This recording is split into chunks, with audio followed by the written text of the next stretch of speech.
Итак, тема сегодняшней лекции – это развитие макросоциологии или академической социологии. Первый вопрос. Дискуссия о сущности общества между различными школами и направлениями в академической социологии. Итак, философия в 20 веке оказалась в состоянии кризиса, не дала миру подлинно оригинальных теорий и крупных теоретиков. Я написал историю философии в 20 веке с большим трудом. С большим трудом подобрал литературу. Что нет ничего интересного. В противоположность этому развитие академической социологии привело к возникновению целого букета оригинальных теорий. Когда я вспоминаю свою молодость, когда мне было 25 лет, я на 6 курсе прослушал курс истории западной социологии. Я был просто в шоке. Как это было интересно. Я боялся пропустить даже слово. Думаю, 5 лет нас грузили этой марксистской философией, диалектикой, маразмом. И только на 6 курсе дали послушать интереснейшую историю западной социологии. Этот курс западной социологии читал Ушаков Валерий Михайлович. Лет через 15 я приехал в Екатеринбург. Я хотел, чтобы Ушаков стал моим научным руководителем, но я опоздал. Оказывается, его выжили из университета, из Уральского университета в Екатеринбурге. Выжили, он уехал, женился на мексиканке, уехал в Мексику, владел там какой-то гостиницей. В социологии он исчез, без следа. Я искал хоть какие-то следы или публикации в интернете, ничего нет. Человек исчез из социологии. Но я сохранил конспект его лекций и использовал при написании своего учебника. Поэтому его труды не пропали. Мы стоим на плечах своих учителей. Вот я стою на плечах этого Ушакова Валерия Михайловича.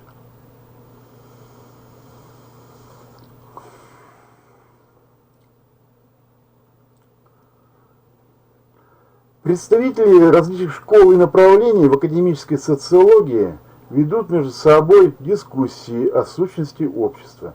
Ни одна из этих школ и направлений не смогла победить в этой дискуссии, так как каждая из них по-своему была права.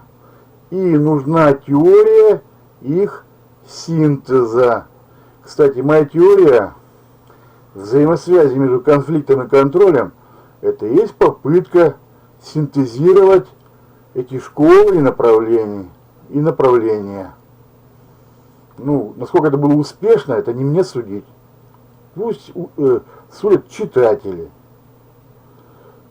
Кстати, все-таки моя школа больше всего, моя теория больше всего близка к социал-дарвинизму.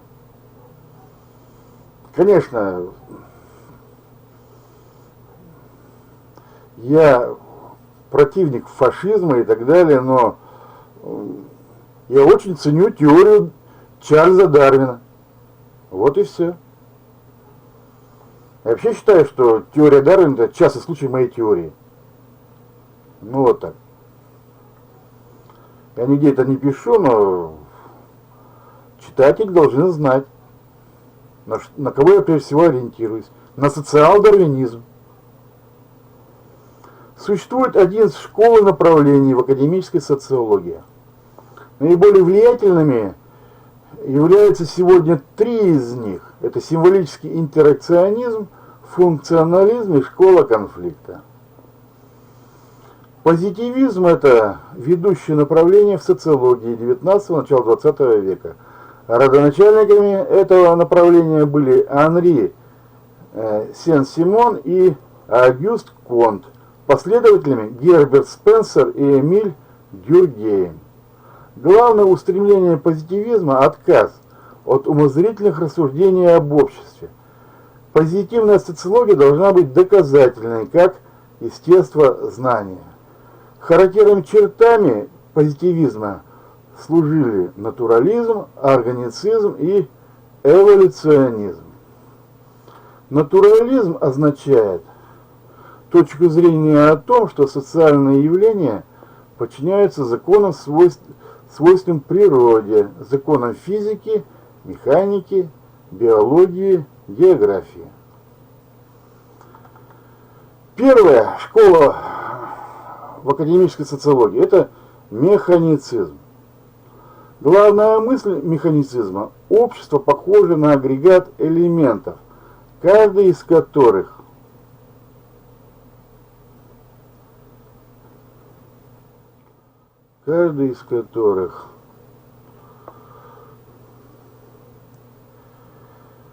можно изучать независимо друг от друга. Людей можно изучать независимо друг от друга, как молекулы газа. Авторы, которые работали в рамках механицизма, это Генри Чарльз Керри и Адольф Кетле. Адольф Кетле даже пытался объяснить общественную жизнь законами физики и установил статистическую взаимосвязь между видами преступлений, полом, происхождением, возрастом, местом проживания преступника. Из этого Кетле сделал вывод, что определенное число и определенные виды преступлений сопровождают общество с необходимостью законов природы. Чтобы описать общество, нужно обнаружить характеристики среднего человека. Географическое направление в социологии. Главная мысль. Географические факторы влияют на общество. Например, климат влияет на темперамент жителей. Размер территории влияет на форму правления и размер населения. Нужно составить периодизацию русской истории по периодам колонизации русской равнины. Малые по территории страны предпочитают вводить республику, средние страны – монархию, большие страны – тиранию. По принципу, чем больше страна, тем более жесткий нужен режим. Поэтому в России всегда должна быть жесткая форма правления. Большая страна. Авторы: Шарль Монтескье, Генри Бокль, Василий Ключевский, Фридрих Рацель, Лев Ильич Мечников. Ошибка состоит в частности в том, что все страны обязаны вводить все социальные изобретения, независимо от географических факторов. Например, все страны должны ввести самую лучшую на сегодняшний день форму правления – представительную демократию. Хотя большие по территории страны предпочитают вводить президентскую республику с более жестким режимом, а малые страны предпочитают парламентскую республику с менее жестким режимом. Следующее направление в социологии – это органицизм. Главная мысль – общество и организм подобны друг другу. Авторы: Томас Гоббс, Герберт Спенсер, Павел Федорович Лилиенфельд-Тоатль, Альберт Шефле, Рене Вормс. Томас Гоббс в работе «Левиафан» высказал идею о том, что государство – это искусственный человек, в котором верховная власть – это душа, должностные лица исполнительной и законодательной власти – это суставы, награды и наказания – это нервы, благосостояние и богатство – это сила, безопасность народа – это занятие Левиафана. Советники короля – это память, справедливость и законы – это разум и воля, гражданский мир – здоровье, смута – болезнь и, самое главное, гражданская война – смерть этого организма. То есть хуже гражданской войны ничего не бывает. Потом эта мысль была подхвачена Петерион Сорокин в «Социологии революции». Спенсер указывал, что рост характерен и для общества, и для организма. Лилиенфельд указывал, что торговля напоминает кровообращение. Шифле указывал, что экономическая жизнь напоминает обмен веществ. Вормс сравнивал мастерскую с маленькой железой, фабрику с печенью, товар с выделением железы, железные дороги с сосудами, правительство с мозгом. Вывод. Само сравнение общества и организма является верным, но одни метафоры мало помогают в научном исследовании. Следующая школа – социал-дарвинизм. Главная мысль. Механизм социальной эволюции ничем не отличается от механизма биологической эволюции. Поэтому в обществе выживают сильнейшие. Таким образом, факторами эволюции и в обществе, и биосфере являются наследственность, изменчивость, естественный отбор и борьба за существование. Авторы этой теории: Томас Мальтус, Герберт Спенсер, Жозеф Артюр де Габино, Хьюстон Стюарт Чемберлен, Людвиг Вольтман, Жорж Ваше де Лапуш, Фрэнсис Гальтон и Людвиг Гумплович. Вывод. Результаты нацистского эксперимента по воплощению в жизнь теории социал-дарвинизма ужаснули весь мир. Следующая школа – психологическое направление. Главная мысль. Законы общества можно свести к законам психологии. Жизнь общества – это игра врожденных инстинктов, особенно сексуальных и агрессивных инстинктов. Жизнь общества можно свести к подражанию психологии толпы или к национальной психологии. Прогресс общества можно объяснить осознанным стремлением к прогрессу. Авторы: Уильям Макдугал, Зигмунд Фрейд, Габриэль Тард, Гюстав Le Bon, психология толпы Гюстав Le Bon, потом отдельно я изложу, ну и так далее. Ну и последний там был автор Франклин Гиддингс, очень популярный его учебник. Ошибка. Психологические причины никак не объясняли механизм социальной эволюции, так как инстинкты, психология толпы, механизм подражания, народная душа были такими же и сегодня, и 10 тысяч лет назад. Однако общество за это время сильно изменилось. Эти психологические факторы не могут быть причиной прогрессивного развития общества. Эмиль Дюркгейм доказал, что психологические причины не могут быть причиной даже самоубийств. Кстати, самые великие социологи — это Агюст Конт, Эмиль Дюркгейм на втором месте, ну и, пожалуй, Макс Вебер.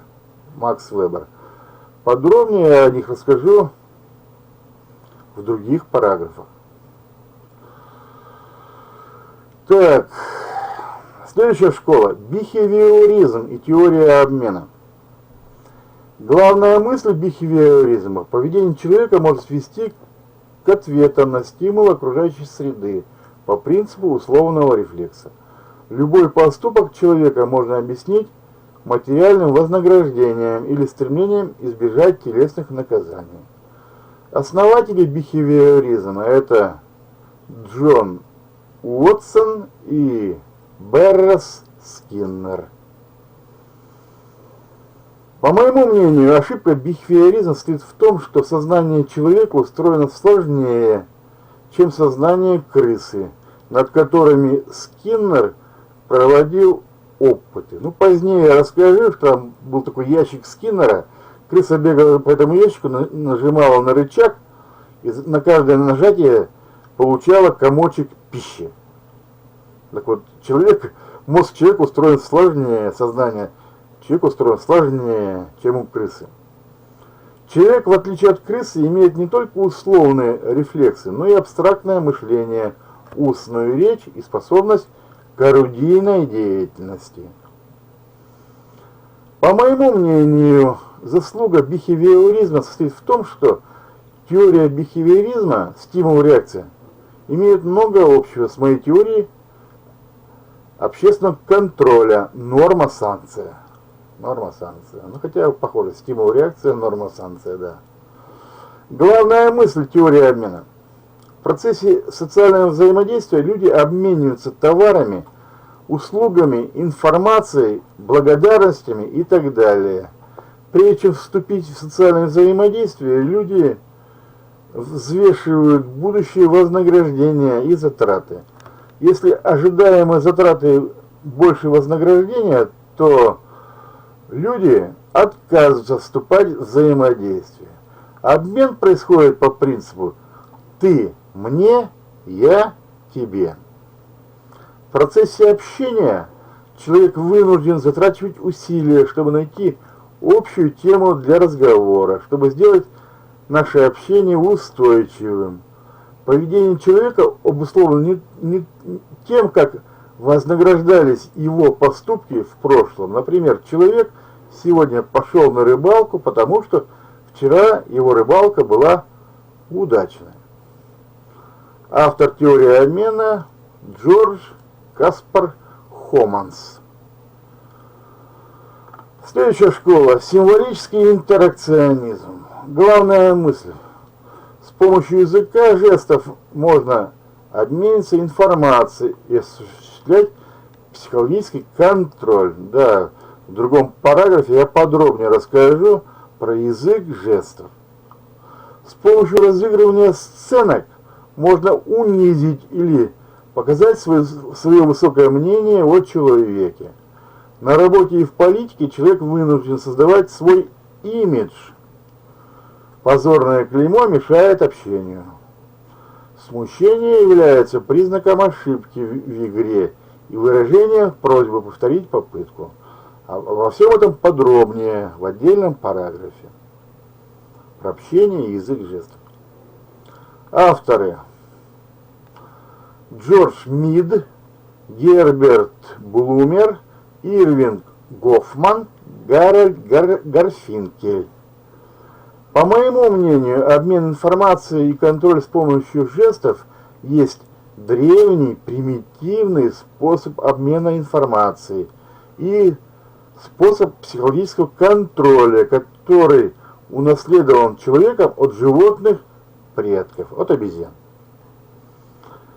В дополнение к этому человек изобрел другие, более современные способы обмена информацией с помощью слов и способы социального контроля, с помощью угрозы применения санкций и внедрения стереотипов. Следующая школа – аксиология. Главная мысль. Человек смотрит на мир через призму своих оценок. Эта вещь хороша, а это плохая. И действует в соответствии с этими оценками. Человек стремится достичь хорошего и избежать плохого.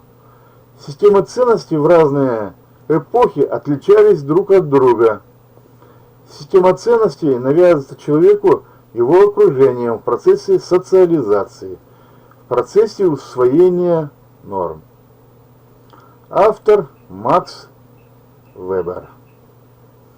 Про Макса Вебера в отдельном параграфе его книга «Протестантская этика и дух капитализма».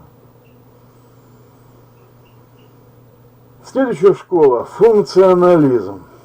Главная мысль. Каждая организация, каждое обычай, идея или верование имеет свою функцию в обществе. Авторы: Герберт Спенсер, Эмиль Дюркгейм, я уже говорил, что он входит в четверку самых великих социологов, Эмиль Дюркгейм, Бронислав Малиновский, Альфред Рэдклифф Браун, Роберт Мертон, Талкот Парсонс. Вот Парсонс считался чуть не самым великим социологом еще несколько десятков лет назад. Но я думаю, что вряд ли. Так вот, Малиновский и Рэдклифф Браун были антропологами и доказывали это положение на примере обычаев, обнаруженных ими в примитивных обществах Меланезии и Андаманских островов. Социальные явления, которые не имеют своей функции, например, конфликты, являются дисфункцией и должны исчезнуть. По мнению Дюркгейма, отказ человека от исполнения своих семейных и религиозных функций приводит к одиночеству и, в конце концов, к самоубийству. Таким образом, общество мстит человеку за отказ от исполнения функций. Функция преступления состоит в том, чтобы наказание за это преступление позволяет людям подтвердить правила, запрещающие преступление. Разделением труда между людьми в обществе не было в первобытном обществе, где люди были похожи друг на друга. В современном обществе над людьми витает общественное мнение и диктует людям поступки. Ну, например, если человек одинок, он должен совершить самоубийство, потому что он не выполняет никаких функций, он лишний, он ненужный. И вот это общественное мнение диктует человеку совершить самоубийство. Ошибка структурного функционализма – это недооценка роли конфликтов в обществе. Использование чрезмерно абстрактных понятий, отсутствие классификации ступеней развития общества. Вот недостатки структурного функционализма. Следующая школа. Школа конфликта. Главная мысль. Социальные конфликты неизбежны, но их нужно улаживать.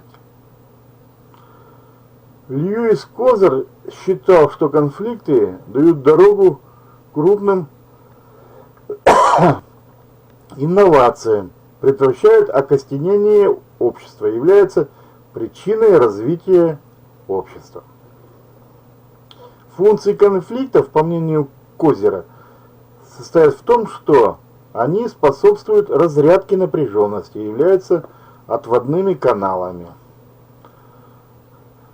Люди лучше узнают друг друга через конфликты. Вот в чем польза конфликта. Дарендорф считал, что конфликт – это результат сопротивления отношениям господства и подчинения, что конфликт – это генератор изменений, что подавление конфликта ведет к его обострению, а улаживание – к контролируемой эволюции. Вот они и пытались улаживать конфликт. Подчиненный на работе человек может успокоить свое тщеславие тем, что станет лидером и контролером во внерабочее время. То есть в спортивной команде, в церковной общине, в партийной организации и так далее. На причины конфликтов влиять невозможно, но можно снизить интенсивность протекания конфликта. Государство, суд, пресса – это институты улаживают конфликты. Гайгер считает, что в 20 веке орудия и техника классовой борьбы были официально признаны и законодательно оформлены обществом. Благодаря этому они поставлены под контроль. Классовая борьба сегодня протекает по определенным правилам и поэтому утратил свое острие. Капитал и труд заключают взаимные компромиссы, ведут переговоры о разрешении споров и таким образом определяют условия труда, уровень заработной платы и продолжительность рабочего дня. Западу больше не угрожает социалистическая революция, поэтому Маркс ошибся в своих прогнозах. Существует три метода разрешения конфликта. Это метод избегания, завоевания или покорения. Авторы школы конфликта: Льюис Козер, Георг Зиммель, Ральф Дарендорф, Теодор Гейгер. По моему мнению, конфликт может быть улажен только тогда, когда проигравший признает тот факт, что он стала объектом контроля со стороны победителя. Или проигравший уступает свою сферу влияния победителю. До момента этого признания цель уладить конфликт является невыполнимой задачей. Можно уладить только лишь вопрос о цене за готовность подчиняться. Технологический детерминизм. Следующая школа. Главная мысль. Техника развивается независимо от воли человека по закону бесконечного совершенствования технических параметров. Вывод. Этот прогноз о передаче власти технократам в результате революции менеджеров оказался утопией. Последний вопрос. Интегративная теория. Многие социологи пытались создать теорию синтеза этих школ и направлений в социологии, чтобы объединить в одной теории все лучшее, что накоплено в других школах. Парсонс пытался это сделать на основе объединения аксиологии и структурно-функционального анализа. Хоманс пытался это сделать на основе теории обмена. Я уже говорю, что моя теория взаимосвязи между конфликтом и контролем тоже представляет попытку объединить эти школы и направления в академической социологии. Как это у меня получилось, не мне судить. Пусть судят читатели.